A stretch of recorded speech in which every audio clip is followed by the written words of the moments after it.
Bom dia para você aí de casa, muito bom estar com você novamente, que bom que você abriu esse vídeo, eu sei que você veio aqui por um propósito, que é estudar a Palavra de Deus. Bom dia, igreja! Bom dia! Igreja bonita, né? Igreja fervorosa. Bom dia, irmã Ana! Bom dia, meu irmão! Bom dia, igreja! Bom dia! Que bom estarmos mais um dia aqui, né? Na casa do Senhor. E você aqui aí de casa, né? Nos acompanhando mais esse dia. Que muitas bênçãos possam inundar o seu dia. E antes de orarmos, eu vou pedir para você aí de casa compartilhar esse vídeo. É o dever de todos nós sermos missionários. Mas é claro que nem todo mundo consegue vir aqui, mas você que está em casa consegue enviar esse vídeo para as outras pessoas. E isso vai ajudar muitas pessoas, amém? E agora vamos fazer uma oração.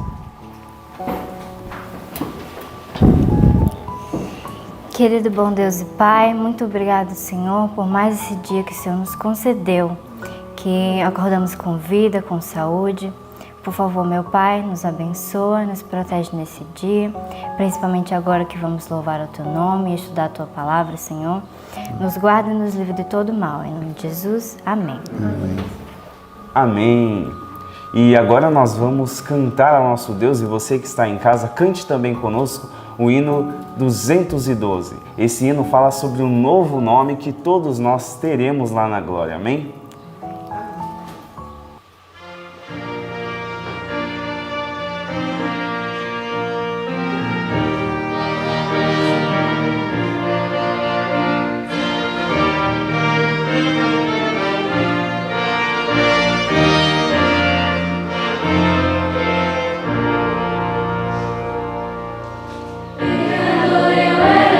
Assim, porém, que eu sempre encontrei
agora chegou a parte mais especial. Eu amo essa parte. A gente vai decorar mais um verso.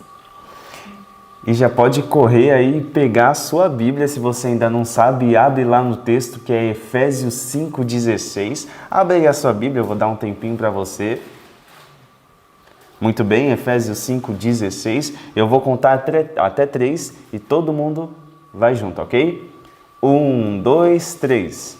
Efésios 5,16. Remindo o tempo, porquanto os dias são maus. Efésios 5,16. Efésios 5,16. Remindo o tempo, porquanto os dias são maus. Efésios 5,16. Efésios 5,16. Remindo o tempo, porquanto os dias são maus. Efésios 5,16. Amém. Que agora você possa ficar com esse estudo e que Deus te abençoe. Tenha um bom dia. Bom dia para você, louvado seja o nome de Deus. Hoje nós vamos ter uma programação especial. Então nós, pela graça e poder do Senhor, estamos juntos hoje de manhã para fazermos esse momento de nosso ano bíblico. Irmãos, como é sério uma atitude, um momento da nossa vida que não foi tão bem pensado, e então depois disso a vida se torna um resultado desse momento mal pensado. Alguma vez já te aconteceu isso? Alguma vez você já percebeu que alguma coisa que você fez, você poderia ter feito diferente, mas que agora não tem mais como voltar atrás, você fica com as consequências dessa situação? É o que nós vamos ver hoje nesse estudo que o Senhor Deus nos deu nessa madrugada, né? Depois da morte de Sara, Abraão casou-se com uma outra mulher chamada Quetura. Eu nunca me esqueço quando eu estava era adolescente, e a gente entra naquele momento do silêncio, da introspecção, e eu era a única menina entre os meus irmãos. E eu me lembro que eu ficava calada e quieta, meu pai dizia, o que tem essa menina? Aí os meus irmãos diziam, ela está com ataque da segunda esposa de Abraão, Quetura. E nós ríamos muito, né, lá em casa por causa disso. Eles sempre associavam um negócio com o outro. Então, quando os meus irmãos diziam isso, eu me lembro que como eles faziam essas associações, acabamos lembrando Quetura, esposa de Abraão, e agora você também não vai mais esquecer, tá? A esposa que Abraão contraiu núpcias depois da morte de Sara, com ela ele teve vários filhos. Agora deixa eu comentar uma coisa com você muito séria. Que interessante que Abraão, antes de sua morte, separou estes filhos de seu filho Isaque. Porque ele sabia que estes filhos não eram herdeiros da promessa e poderiam dar problemas. Agora, às vezes eu fico pensando, onde estão estes filhos? Aonde estão eles? Quem são os descendentes do pai da fé? E onde estão os descendentes do descendente do pai da fé? Algumas vezes eu sou levada a pensar sobre isso. Eu me lembro do pastor Assad Bechara, esteve nos visitando uma vez, quando ele fez semana de oração em nossa igreja, e ele ficou hospedado lá em casa, e aí nós pudemos sugar da cabeça dele. Uma das coisas que eu perguntei para ele foi sobre isso, e ele disse, não só estes, Maísa, mas os filhos de Salomão, que Salomão teve com a rainha de Sabá. Eu falei, ele teve filhos? Teve. E onde estão? E ele foi comentando a respeito destas descendências de pessoas que nós temos um tronco, que é Abraão e Isaque, não é isso? E depois Jacó e assim por diante. Mas houveram outras pessoas que saíram dali, que fazem parte de alguma forma, por isso foram registradas na Bíblia, como filhos do povo de Deus, mesmo que ninguém tenha ouvido mais falar nada a respeito deles. E eu queria comentar a vocês como nós vamos ouvir e falar de pessoas no céu que vocês nem imaginam. Tanto é que depois dos evangelhos feitos, o Senhor Deus comenta, se todas as coisas que tivessem sido feitas, tivessem sido registradas, não caberia no mundo tantos livros. Mas você vai ter tempo durante o milênio de estarmos lá no céu, né? E vendo e estudando estes assuntos, muitas vezes da boca destas próprias pessoas. E eu fico impressionada com isso. Eu imagino quando a gente começar a falar, gente, vocês lembram que Abraão casou-se com Quetura e quem sabe um dos filhos, se ganhar a salvação, falar, eu sou um deles. E então nós sabermos como foi essa estada com Abraão no tempo dele velhinho. Ele tinha quase 175 anos, né? Quando estas coisas aconteceram e morreu com 175 anos. E os descendentes de Ismael? Assim que Abraão trouxe a esposa para Isaque, Isaque casou-se com ela, e ela era estéril e ele começou a orar a Deus. Isaque orava a Deus pela sua esposa, né? Essa é uma atitude muito interessante que me chama muita atenção do caráter de Ismael. Orar pela esposa que tem, pelas deficiências de Isaque, pelas deficiências que a esposa possa ter. E quando Isaque estava orando, ela engravidou, não foi isso? E havia uma briga dentro da barriguinha dela. Os nenenzinhos que estavam lá, que ela nem sabiam que eram gêmeos, né? Começou a lutar dentro dela. E ela recebeu a visita de um anjo. Um anjo do Senhor avisou para ela, o céu avisou para ela que 2 nações estavam no seu ventre. Vocês podem imaginar um negócio desse? Só que falou um negócio importante. Já tinha dito antes das crianças nascerem que o primogênito não seria o que nasceu primeiro. Já disse claramente para ela. E que um primogênito que nascesse primeiro serviria ao que nasceu depois. Isso deveria ter sido fato na vida dela. Para ela e para Isaque, que eram 2 que estavam orando a Deus, e eles tinham pedido a Deus aquelas crianças, eles tinham pedido orientação do céu, já deveria ser fato. As crianças nascidas e eles deveriam criar os filhos de acordo com o que ouviram. Sim ou não? E foi assim que eles agiram? Não. Eles ouviram uma orientação e não seguiram a orientação. Criaram o filho que ele mais gostava. Que terrível a preferência. Eis uma coisa tenebrosa que eu acho em qualquer situação, seja na família ou num grupo coletivo como nós. Não pode haver preferência. Preferência só traz miséria e dor e sofrimento. O filho preferido de Isaque era Esaú. No entanto, a esposa também, Rebeca, tinha um filho preferido, que era Jacó. Imagina que luta! Eu imagino como é que era que ela cuidava de Jacó em detrimento de Esaú. Eu imagino como ele cuidava de Esaú em detrimento de Jacó. Isso trouxe o quê? Animou os ânimos ruins do filho e animou os ânimos ruins do outro filho. Não pense que foi só Esaú que tinha defeitos a serem curados. Jacó também tinha defeitos a serem curados. E eu preciso comentar com vocês quem era um e quem era outro. Nós sabemos que Esaú amava a satisfação própria. Eu vou comentar com vocês os detalhes de quem era Esaú.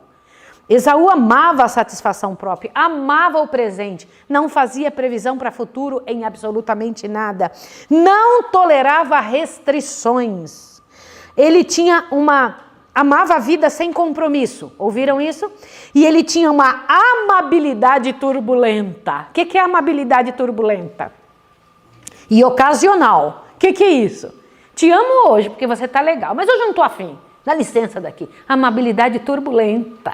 Olha só, e ocasional. E ele era um sanguíneo do campo, voltava do campo feliz da vida, e o temperamento mais recatado de Ismael fazia com que, nossa, eu amo Esaú. O temperamento de Ismael fez com que amasse a Esaú. Vocês entenderam isso? Lá estava. Isaque amava Esaú. O temperamento de Isaque era um temperamento mais tranquilo. E quando ele via Esaú daquele tipo de atitude, o que ele fez? Falei, eu vou amar esse filho, é esse filho aqui que me chama a atenção. É desse jeito que eu gostaria de ser, sabia? Eu vejo nele o que eu poderia ter feito e eu não fiz. Então eu gosto desse filho demais. Imagina isso? No entanto, aquele que ficava em casa, e eu lendo essa madrugada, eu lembrava de você, Júnior. Eu lembrava de você, ele que disse, eu me pareço com Jacó. Gostava das coisas mais simples, com esmero e detalhes. Vou falar para vocês quem era Jacó. Jacó era ponderado, diligente, cuidadoso, pensava no futuro, paciente perseverança. O que é uma paciente perseverança? Eu gostei desse termo, paciente perseverança, né? Ele tinha Ele era econômico, gostava de economia, tinha previsão e tinha afeições profundas e fortes. Olha que coisa bonita. Quando ele amava, amava muito, mas ele era mais tranquilo, mais calmo e gostava das coisas muito bem feitas. Era diferente do irmão? Totalmente. E não era só fisicamente que eles eram diferentes. Lembra que um nasceu totalmente ruivo e peludo, o outro era pacato, branquinho, sem nada ali. Imagina a situação. E cresceram os dois. Mas quem foi criado como primogênito? O que nasceu primeiro e que o anjo tinha dito que não seria assim. Agora presta atenção que você vai ouvir aqui. Gente, o que era a primogenitura? Era o direito de ganhar dobrado as bênçãos da casa e as bênçãos de Deus. As bênçãos da casa. O filho primogênito era respeitado pelos outros irmãos na ausência do pai, como se fosse o próprio pai. Se o pai faltasse, morresse, esse primogênito era respeitado pela viúva como se fosse o próprio marido. Ele ganhava dobrado, porque se os outros filhos precisassem, aliás, ele tinha que fazer isso. Levar a oferta por todos os irmãos. Ele tomava o lugar do pai. Então ele precisava dobrado de bens e ovelhas e o que ele precisasse levar para Deus. Ele levava dobrado. Imagina, agora presta atenção. Mas ele também era responsável por restringir toda a sua vida. Te assusta aqui, ó. Olha o que eu vou dizer para vocês. No caso em que, no parágrafo que começa, devido à sua indiferença para com as bênçãos e preceitos divinos, Esaú nas escrituras é chamado de profano. Eu queria que você encontrasse esta parte. Acharam?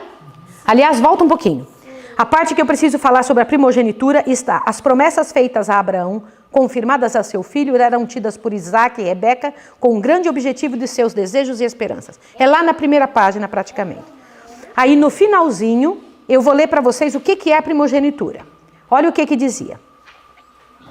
Aquele que recebia a primogenitura espiritual, achem isso, devia ser o sacerdote de sua família, e na linhagem de sua posteridade viria o Redentor do mundo. De outro lado, havia obrigações que repousavam sobre o possuidor da primogenitura. Quais eram? Te assusta agora. Aquele que herdasse suas bênçãos devia dedicar a vida ao serviço de Deus. Como Abraão devia ser obediente aos mandados divinos. Agora te assusta a próxima frase. E em seu casamento, nas relações familiares, na vida pública, devia consultar a vontade de Deus. Quer dizer que essa pessoa não se mandava. Essa pessoa era então agora de Deus. Esaú não queria isso. Falou, não quero esse tipo de vida. Ele achava inclusive que era uma restrição importuna e mesmo odiosa servir a Deus. Eu não quero isso. Para ele, poderio, riquezas e festas e orgias eram felicidade. Ele se gloriava na liberdade sem restrições de sua vida selvagem e errante. Imagine isso. Que tremendo. Eu também te amo, filha. Mas vocês veem que coisa tremenda isso, que quantidade de vida terrível e de ações terríveis que Esaú tinha. No entanto, Jacó não. Jacó anelava dentro do coração, lá dentro da alma, uma vontade muito grande de ser aquilo que Deus pedia. Ele guardava aqui dentro, por que não eu ser o primogênito? Ele ouvia as descrições do pai dele, Jacó queria tanto. No entanto, te assusta o que eu vou te falar, ele queria servir a Deus, não queria? Ele queria a primogenitura, não queria? Ele queria as bênçãos espirituais. Ele queria fazer tudo que Deus queria. Mas faltava uma coisa nele, eu quero chamar a atenção de vocês. Por favor, ele queria ser o que Deus quisesse, mas faltava uma coisa. O que era? Não tinha conhecimento experimental. Eita, gente! Ele não tinha conhecimento experimental de Deus. E isso não ajudava ele. Ele até tinha vontade de fazer a vontade de Deus, mas não tinha o quê? Ele não tinha conhecido Deus, ele queria fazer a vontade de Deus sem conhecer a Deus, não tem como. Vocês estão entendendo por que os cursos dessa casa aqui não podem ser online? Não tem como ser online. É preciso treinar aqui dentro a conhecer ao Senhor. É preciso compreender. Observa isso aqui agora, olhem bem. Com um anelo secreto, escutava tudo o que seu pai dizia com relação à primogenitura espiritual, a Jacó. Entesourava cuidadosamente o que aprendera de sua mãe. Dia e noite o assunto lhe ocupava os pensamentos, até que se tornou o interesse absorvente de sua vida. Ai, que coisa linda! Ele só pensava nisso. No entanto, olhem bem, mas, conquanto Jacó assim estimasse as bênçãos eternas mais do que as temporais, não tinha um conhecimento experimental do Deus a quem ele venerava. Seu coração não se havia renovado pela graça divina. Entenderam isso? Filhos, olhem o que a gente tem que pedir. Nós queremos servir a Deus, queremos ser missionários, queremos servir ao Senhor. No entanto, essa é só uma vontade. É só um desejo, é só uma decisão. Para que essa decisão se torne realidade e ação verdadeira, é preciso ter um conhecimento experimental de Deus. Peça isso. Fala, Senhor, eu quero isso que faltou a Jacó. Eu quero isso na minha vida. Eu preciso disso, Senhor, em nome de Jesus. Trabalhe em mim, me dê isso. Você que está em casa, corra, peça a Deus. Ajoelhe-se. Assim que terminar esse momento aqui, clame a Deus até conseguir. E Deus dá. Deus concede. O maior desejo de Deus é que tenhamos isso. E vocês sabem que, como Esaú era condescendente consigo mesmo, ele gostava de satisfazer o apetite. Veja que coisa séria. Gente, eu preciso que vocês pensem nisso. Não lhe foi restringido o apetite, portanto, ele não aprendeu a restringir suas paixões. Foi isso ou não foi? Irmãos, olha que sério, como o apetite está intimamente ligado à capacidade de vencer pecados, de vencer o próprio eu. Isso é sério ou não? Era um que não suportava ficar com fome. Ele dizia, eu quero comer agora e acabou. E nós já sabemos o que aconteceu, né? Isaac sabia que não era a primogenitura que deveria ser dada a Esaú, sabia ou não? Sabia. Mas o que foi que ele fez? Aliás, Isaac tinha outro problema, além da preferência com esse filho, além de tentar burlar as coisas e fazer do seu jeito. Vocês se lembram quando ele chegou numa outra nação, e quando ele chegando nessa nação, a esposa muito bonita, o que foi que ele fez? Espera aí, o mesmo pecado que quem tinha feito? O nome disso é pecado por herança. Pecado por herança. Aliás, eu gostaria que você procurasse aqui no nosso canal, onde você está assistindo.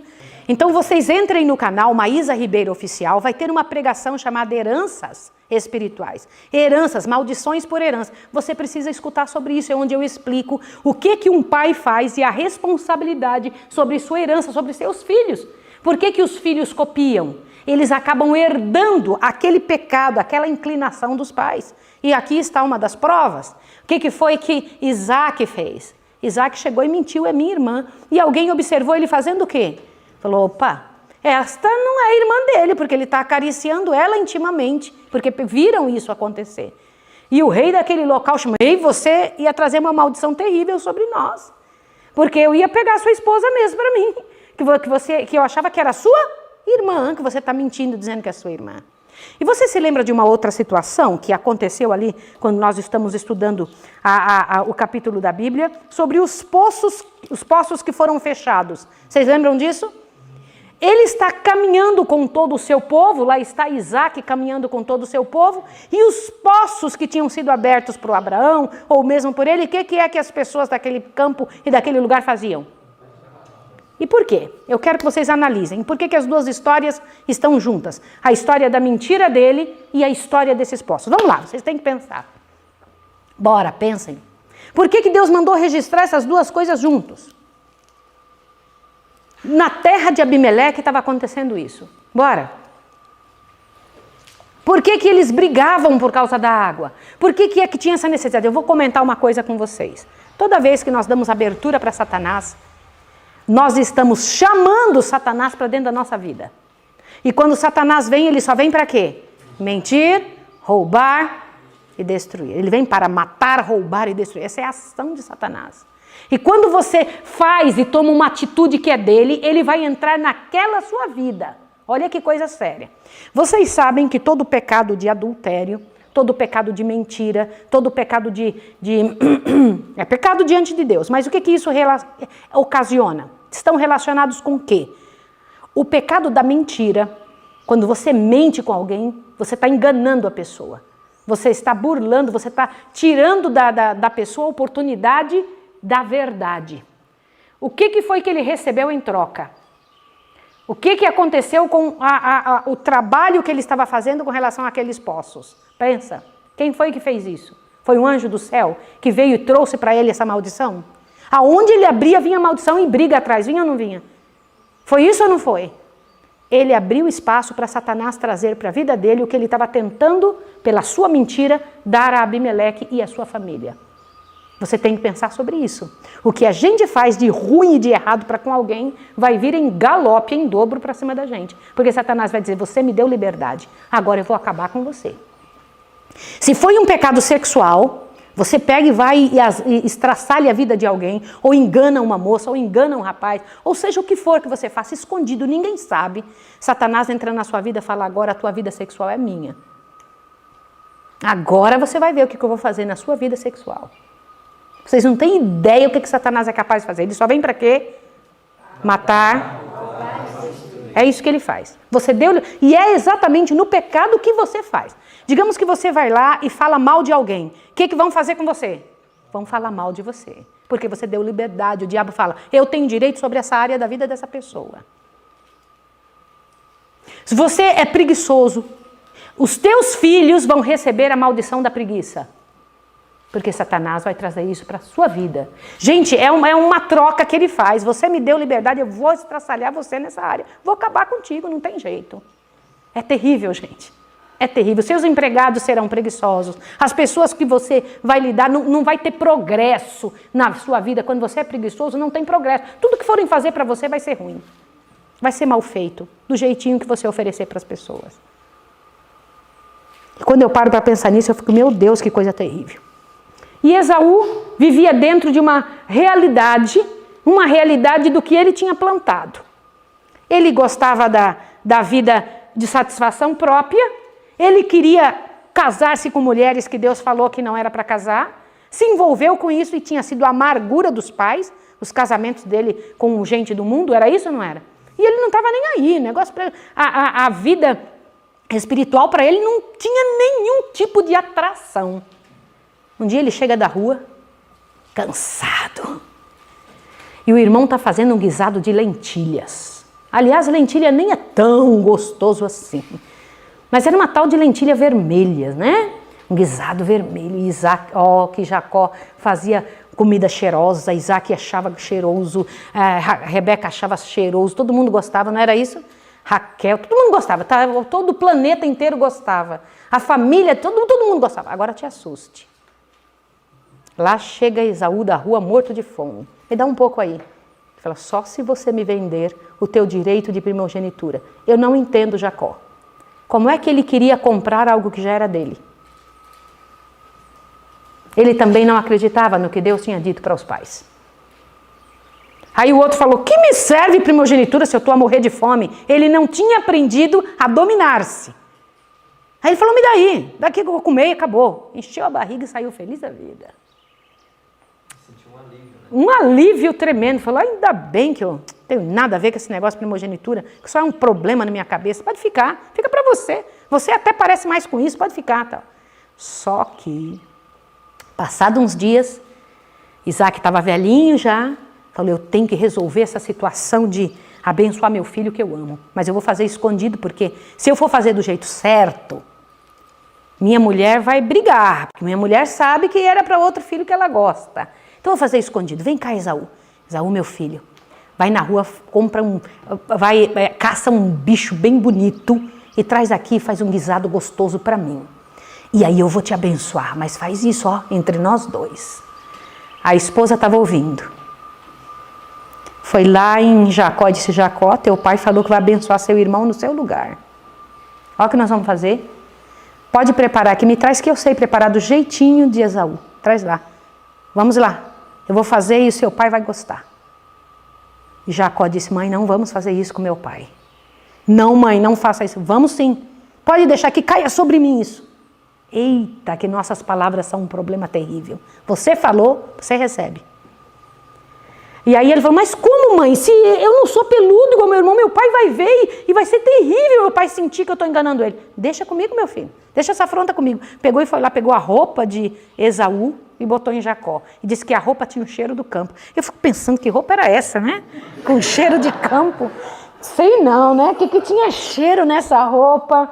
E ainda pegou e colocou o quê nas mãos dele para parecer peludo. Olha, gente, imagina. Parece Hollywood aí, né? Olha só a situação. E lá foi Jacó. Meu pai, já trouxe o guisado. Meu filho, quem é você? Sou Esaú, teu filho. Ele estava abrindo a porta para fazerem o que com ele? Ele estava enganando. Estava abrindo portas para fazerem o que com ele? Enganar. Vocês vão ver para frente como ele foi enganado. E muitas vezes. É um negócio terrível. Aí, mas a voz, vem cá, meu filho, que eu quero pôr a mão em você aqui. Aí tocou a mão dele todo peludo, igualzinho a Esaú, porque a mãe fez direitinho, né? Ai, o cheiro do campo do meu filho. A voz é de Jacó, mas... Tá bom, então, né? Deixa eu te abençoar. Que você tenha tudo que é de bom e bonito, meu filho. Que as bênçãos todas, que a sua terra seja uma terra que produza, que teus filhos vão bem, que tudo que aconteça de bom. Falou. Não deu alguns minutos, quem chega, quem entra? Esaú, meu pai, está aqui a caça, fiz para você. Eu imagino a mãe olhando o filho fazendo a caça para levar para o pai. Gente, eu fico preocupada com essas ações. Imagina a mãe olhando e Jacó também olhando o irmão fazendo. Ai, meu pai do céu. Esaú entra. Meu pai eu trouxe. O quê? Não, eu já te abençoei, você já esteve aqui. Não, eu não estive aqui, pai. Imagina Esaú dizendo, paizinho, o senhor está velhinho, paizinho, eu que estou aqui agora. Não, teu irmão me enganou, só sobrou essa bênção, ó. Quando você plantar, vai ser difícil colher. Você vai ser servo do seu irmão. Ele, o quê? Isso eu não quero. Aí, o que surgiu no coração dele? Me dá minha primogenitura, vou matar meu irmão. Só sobrou para ele o resto. Não, meu pai disse que chorou amargamente. Mas ele chorou não por causa da primogenitura. Ele chorou pelo quê? Pelo quê, irmãos? Deixa eu comentar uma coisa com vocês. Entristecia-se por causa dos resultados de seu pecado, mas não pelo próprio pecado. Era isso que acontecia com Esaú. Agora te assuste. Era errado Esaú comer quando estava com fome? Responda. E o que ele estava querendo comer? Era um negócio errado ou era vegano? Responda. Lentilhas? Era totalmente vegano. Um guisadão de lentilhas. Ai, parece delicioso, não é? Não tinha nada de errado em comer quando está com fome, principalmente que era uma comida boa. Qual foi o pecado de Esaú?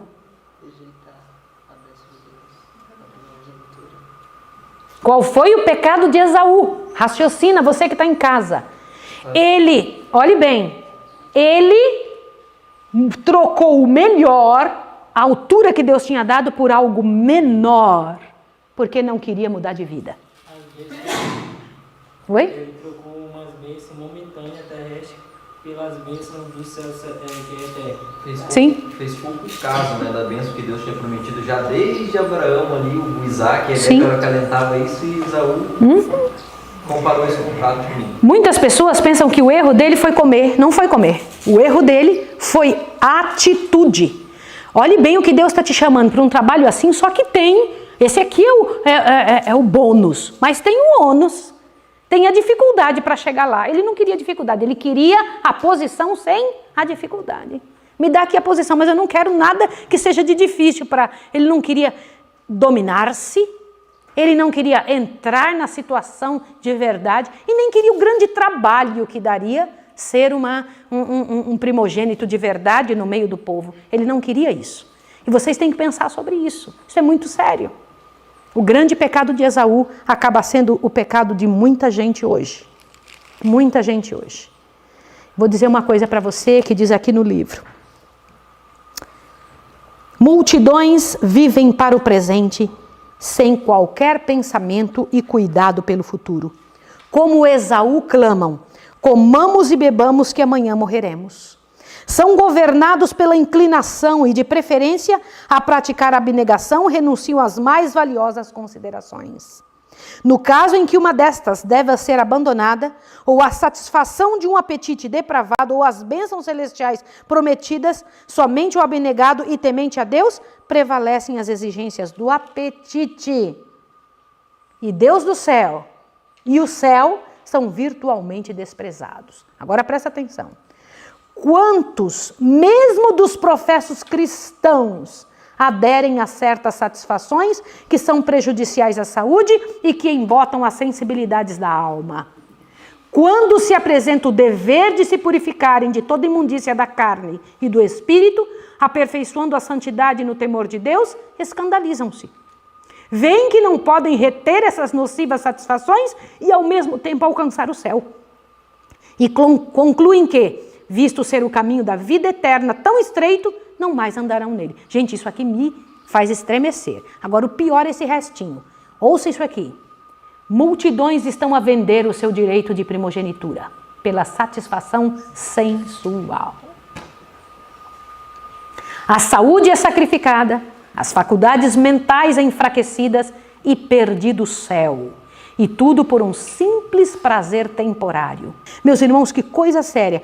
Que terrível uma rápida hora efetuou uma ação de arrependimento por uma vida toda. Eu imploro para você que está em casa, que em nome de Jesus, não percamos a nossa primogenitura. Você sabia que o Senhor Deus vê seu povo como primogênitos entre os outros irmãos? Deus tem muitos filhos, mas Ele chamou um povo e deu a eles uma incumbência. É o povo da Igreja Adventista do Sétimo Dia. Estes são os primogênitos de Deus, com a responsabilidade dobrada.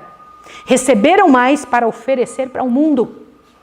E não podem trocar o privilégio que Deus concede, a graça que o Senhor Deus oferta, aquilo que o Senhor Deus colocou e confiou em nossas mãos, por satisfações dessa terra, tão momentâneas, tão de agora e tão pueris, que vão ficar aqui. Muitos estão vendendo o seu direito de primogenitura por coisas deste mundo, por um detalhe, por um momento. Eu queria convidar você para que, pela graça e poder de Deus, se ajoelhasse e dissesse: Senhor, me ajude. Pai Santo, faça em mim o teu trabalho. Reorganiza a minha história. Me ajude a não tomar a posição de Esaú. E que eu não tome a posição de Jacó, em certos sentidos. Porque você sabe que Jacó também acabou errando. Acabou fazendo, para tentar resolver sua própria situação, aquilo que o Senhor Deus pediu que não fizesse. Ele tentou pela fraude aquilo que ele já tinha por direito. Olha que coisa horrível.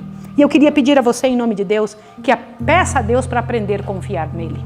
Aprender do Senhor. Senhor, me ensine, trabalhe comigo, arranque de mim o que vai atrapalhar a minha vida, que vai destruir a minha história como tua filha, como teu filho. Eu vou orar agora com você, que pela graça e poder de Deus, amanhã, ao voltarmos aqui, que o Senhor Deus nos ensine a remer os tempos, porque os dias são maus. Que o Senhor Deus nos ensine a olhar as coisas do jeito certo. Que aceitemos do Senhor o bônus, mas também aceitemos o ônus, a dificuldade para conseguir alcançar aquelas situações. Vamos orar? Louvado seja o teu nome, o Senhor é que dá frutinhas mesmo, é o Senhor que concede essas bênçãos para os seus filhos, é o Senhor que concede a tua misericórdia, o teu cuidado conosco, Senhor.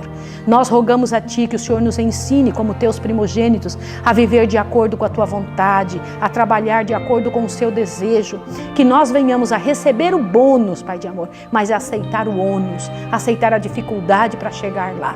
Nos ajude, Pai de amor, para que qualquer coisa que seja próprio de Esaú seja tirado de nossa vida, em nome do Senhor Jesus. Amém, Senhor. Que Deus abençoe você e te dê um bom dia e até amanhã, viu?